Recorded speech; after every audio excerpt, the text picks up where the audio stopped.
திராவிட முன்னேற்ற கழகத்தின் கூட்டணி கட்சி இன்று நாளை என்று ஒவ்வொரு நாளும் இழுத்துக் கொண்டிருக்கிறது.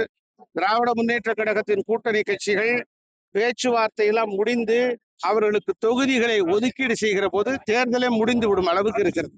இல்ல, நடிகர் ரஜினிகாந்த் அவர்கள் அரசியல் களத்துக்கு வருவதாக இருந்தது. பின்னர் அவரே உடல்நிலை கருதி, அவர் பொது மனிதராக இருக்கிறார், ஒரு நல்ல நடிகர், சூப்பர் ஸ்டார்.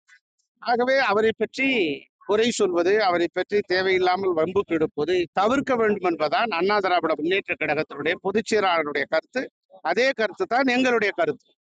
கரூர் சம்பவத்தில் 41 பேர் மரணம் அடைந்திருக்கிறார்கள். இது சம்பந்தமாக ஏற்கனவே நடிகர் விஜயோடு சிபிஐ விசாரணை நடத்தி 3வது கட்டமாக விசாரணை நடத்தியது.